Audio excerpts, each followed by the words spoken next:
born in 1923 in London to my parents.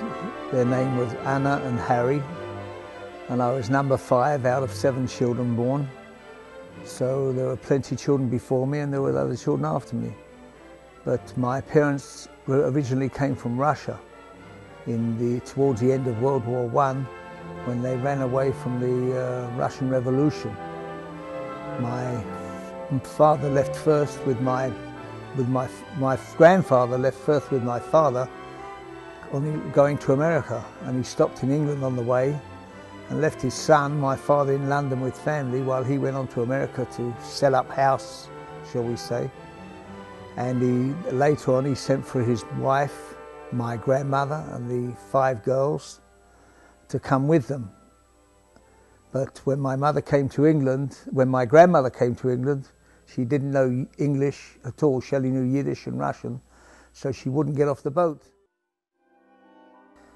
In 1935-36, I joined the Zionist Youth Movement. It was for me really a social organisation to be friends with my friends from the Talmud Torah.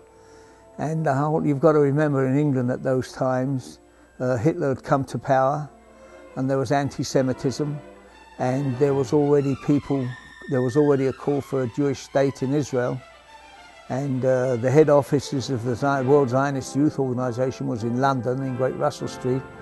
I suppose all that pressure made me feel that there was a need to join a Jewish youth movement.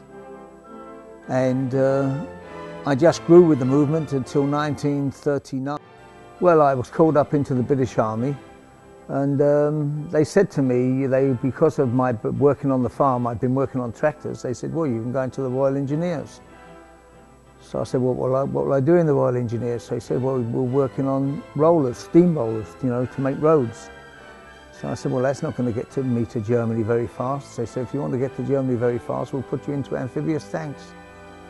So it was in 6 weeks I was in an amphibious tank unit, the only Jewish boy, and it was a unit of 250 tanks. And they sent us off to the southern part of England, where we trained for the Normandy invasion. Eventually we did get out and go. But being a Jew, I wanted to see if there were Jewish people around, so I asked my officer if I could have a small Magen David flag on the truck that I was driving, and he agreed. But there was a very anti-Semitic sergeant major there who was a dock worker, and he didn't like it, and he asked me to take it off, and I said the major agreed, so we left it. It was a very good thing because I had some very sentimental moments meeting Jewish people on the way, and lovely kisses from old Zaydas and Bubbas. So I got mixed up with the Jewish boys from the Jewish Brigade, and they asked for my help getting them into Germany, because I was in an English unit and they were the Jewish Brigade, and they couldn't go up because they weren't allowed into Germany at the time. The British wouldn't allow the Jewish Brigade into the camps. So I took them up illegally and dropped them off outside the camps.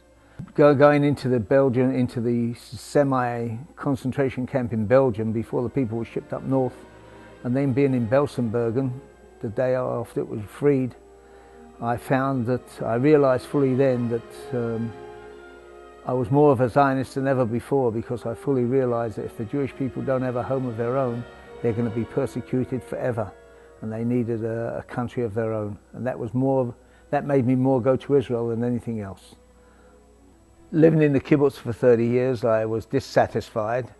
I was very much a socialist when I went there, but slowly but surely I lost my socialism and wanted to leave the kibbutz, but unfortunately my wife didn't want to.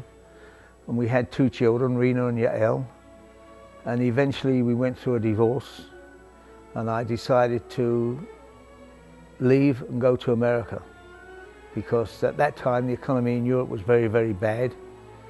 I had offers of jobs in Europe, but I felt I should go to America. My sister was in Skokie, so I was fortunate enough and I had a customer in the kibbutz. We'd built up a foundry, so I knew a lot about foundry processes and machining.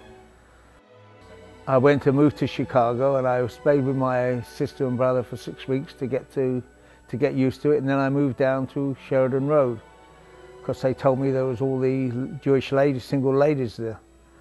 and I wanted to be in the Wither area at the time. So, but whilst eating with my sister at home on Friday night, we used to eat with the rabbi and his wife. They said, the Rabbitson wants to introduce you to a nice young lady in the community. And I said, okay, I'll meet her. So she said, she's a nice lady. So I said, well, I'll meet her still.